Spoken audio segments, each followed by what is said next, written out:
Hello welcome back to my channel. ಇವತ್ತಿನ recipe ಬಂದು ಒಂದು ಸಿಂಪಲ್ ಸ್ನ್ಯಾಕ್ಸ್ ರೆಸಿಪಿ, ಅದೇ ವೆಜ್ ಸ್ಯಾಂಡ್ವಿಚ್ ರೆಸಿಪಿ. ಸೊ ನೋಡೋಣ ಬನ್ನಿ ಯಾವ ರೀತಿ ಮಾಡೋದು ಅಂತ. ಅದಕ್ಕೂ ಮುಂಚೆ ಯಾರೆಲ್ಲ ಚಾನಲ್ಗೆ ಸಬ್ಸ್ಕ್ರೈಬ್ ಆಗಿಲ್ಲೋ ಸಬ್ಸ್ಕ್ರೈಬ್ ಮಾಡೋದನ್ನು ಮರಿಬೇಡಿ. ನೋಡೋಣ ಬನ್ನಿ. ಇಲ್ಲಿ ನಾನು ವೆಜ್ಜಸ್ ತೊಗೊಂಡಿದ್ದೀನಿ. ಒಂದು 2 ಈರುಳ್ಳಿ, ಹಾಗೆ ಬೀನ್ಸ್, ಸ್ವಲ್ಪ ಟೊಮ್ಯಾಟೊ, ಹಾಗೆ ಕ್ಯಾರೆಟ್, ಇಷ್ಟನ್ನು ಚಿಕ್ಕ ಚಿಕ್ಕದಾಗಿ ಕಟ್ ಮಾಡಿ ಇಟ್ಕೊಂಡಿದ್ದೆ. ನಿಮಗೆ ಯಾವುದು ವೆಜ್ಜಸ್ ಅಂದರೆ ವೆಜಿಟೇಬಲ್ಸು ಸಿಗುತ್ತೋ ನೀವು ಪೂರ್ತಿ ಈ ರೀತಿ ಚಿಕ್ಕದಾಗಿ ಕಟ್ ಮಾಡಿ ಹಾಕ್ಕೊಳ್ಳಿ.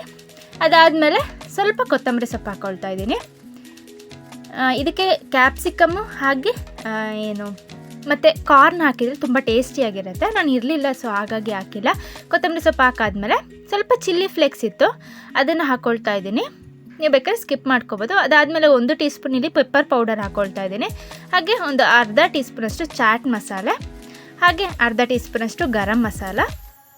ಅದಾದಮೇಲೆ ಮಯನೀಸ್ ಬೇಕಾಗುತ್ತೆ. ಒಂದು 2 ಟೇಬಲ್ ಸ್ಪೂನ್ ತಗೊಳ್ಳಿ. ಮಯನೀಸ್ ಜಾಸ್ತಿ ಬೇಕಾಗುತ್ತೆ. ಇದಕ್ಕೆ ಸ್ವಲ್ಪ ಉಪ್ಪನ್ನು ಹಾಕ್ಕೊಳ್ಳಿ. ಮಯನೀಸ್ ಇಲ್ಲ ಅಂದರೆ ತೊಂದರೆ ಇಲ್ಲ, ಗಟ್ಟಿ ಮೊಸರು ಬರುತ್ತಲ್ಲ, ಸೊ ಅದನ್ನು ಹಾಕ್ಕೊಳ್ಳಿ, ಟೇಸ್ಟ್ ಚೆನ್ನಾಗಿರುತ್ತೆ. ಅದಾದಮೇಲೆ ಒಂದು ಟೀ ಸ್ಪೂನ್ ಸಾಕು ಟೊಮೆಟೊ ಕೆಚಪ್, ಅದನ್ನು ಟೇಸ್ಟಿಗೋಸ್ಕರ ಮಾತ್ರ ಹಾಕ್ಕೊಳ್ತಾ ಇದ್ದೀನಿ. ಇದನ್ನು ಹಾಕಿ ಮಿಕ್ಸ್ ಮಾಡಿ ಇಟ್ಕೊಳ್ಳಿ. ಇಲ್ಲಿ ನಮಗೆ ಫಿಲ್ಲಿಂಗ್ಸ್ ರೆಡಿಯಾಗಿದೆ ಸ್ಯಾಂಡ್ವಿಚ್ದು. ಅದಾದಮೇಲೆ ನೆಕ್ಸ್ಟ್ ನಾವು ಬ್ರೆಡ್ನ ಸ್ಲೈಸಸ್ನ ಸ್ವಲ್ಪ ಬಿಸಿ ಮಾಡ್ಕೊಳ್ಳೋಣ. ನಾನಿಲ್ಲಿ ಬಟರ್ ಹಾಕ್ಕೊಂಡು ಇದಕ್ಕೆ 2 ಕಡೆ ಚೆನ್ನಾಗಿ ಬ್ರೌನ್ ಕಲರ್ ಬರೋ ರೀತಿ ಇದನ್ನು ಫ್ರೈ ಮಾಡ್ಕೊಳ್ಳೋಣ, ಅಂದರೆ ಟೋಸ್ಟ್ ಮಾಡ್ಕೊಳ್ಳೋಣ. 2 ಕಡೆ ಚೆನ್ನಾಗಿ ಬೆಣ್ಣೆ ಹಾಕಿ, ತುಪ್ಪದ್ರಲ್ಲೂ ಮಾಡ್ಬೋದು, ಬಟ್ ಬೆಣ್ಣೆ ಹಾಕಿದರೆ ಟೇಸ್ಟು ತುಂಬ ಚೆನ್ನಾಗಿರುತ್ತೆ ತುಪ್ಪದಕ್ಕಿಂತ. ನೋಡಿದ್ರಲ್ಲ, ಈ ರೀತಿ ಫ್ರೈ ಮಾಡಿ ಆದಮೇಲೆ ನೀವು ಫಿಲ್ಲಿಂಗ್ನ ಹಾಕ್ಕೊಳ್ಳಿ. ಅದಾದಮೇಲೆ 2 ಕಡೆ ಚೆನ್ನಾಗಿ ಫ್ರೈ ಮಾಡ್ಕೊಳ್ಳಿ, ಟೋಸ್ಟ್ ಮಾಡ್ಕೊಳ್ಳಿ. ತುಂಬ ಟೇಸ್ಟಿಯಾಗಿರುತ್ತೆ. Simple recipe. ನಿಮಗೆ ಮಯನೀಸ್ ಇಲ್ಲ ಅಂದರೆ ತೊಂದರೆ ಇಲ್ಲ, ನೀವು ಮೊಸರನ್ನ ಹಾಕ್ಕೋಬೋದು.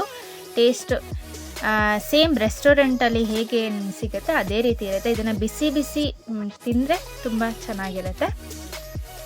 ನೀವು ಒಂದಿನ ಟ್ರೈ ಮಾಡಿ.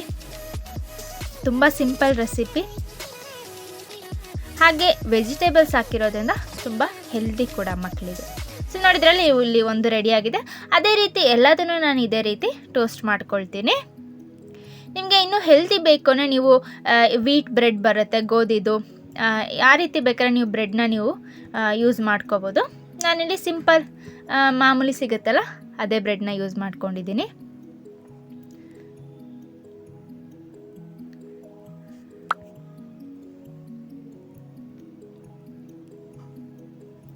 ಸೊ ತುಂಬ ಸಪೋರ್ಟ್ ಸಿಗ್ತಾ ಇದೆ. ಇದೇ ರೀತಿ ನನಗೆ ಸಪೋರ್ಟ್ ಮಾಡ್ತಾ ಇರಿ. ತುಂಬ ಖುಷಿಯಾಗುತ್ತೆ.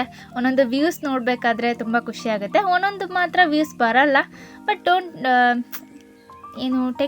ಟೆನ್ಷನ್ ಯಾಕೆ ತಗೊಳ್ಳೋದು. ಒಂದೊಂದು ವ್ಯೂಸ್ ಚೆನ್ನಾಗಿ ಬರುತ್ತಲ್ಲ, ಸೊ ಹಾಗಾಗಿ ತುಂಬ ಖುಷಿಯಾಗುತ್ತೆ ಸಪೋರ್ಟ್ ಮಾಡ್ತಾ ಇದ್ದೀರಾ ಅಂತ. ಇದೇ ರೀತಿ ಸಪೋರ್ಟ್ ಮಾಡ್ತಾಯಿರಿ. ಸೊ ನೋಡಿದ್ರಲ್ಲ, ನಮಗೆ ಇಲ್ಲಿ ಸ್ಯಾಂಡ್ವಿಚ್ ಎಲ್ಲ ರೆಡಿಯಾಗಿದೆ. ಇದನ್ನು ಈ ರೀತಿ ಕಟ್ ಮಾಡ್ಕೊಳ್ಳೋದು. ಕಟ್ ಮಾಡಿಲ್ಲ ಅಂದರೂ ಅದೇ ರೀತಿ ತಿನ್ಬೋದು.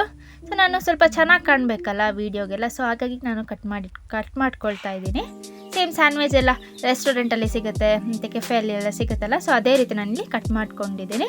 ಸೊ ನೋಡಿದ್ರಲ್ಲ, ಇವತ್ತಿನ ರೆಸಿಪಿ ತುಂಬ ಸಿಂಪಲ್, ಟೇಸ್ಟ್ ಮಾತ್ರ ಅಲ್ಟಿಮೇಟ್ ಆಗಿರುತ್ತೆ.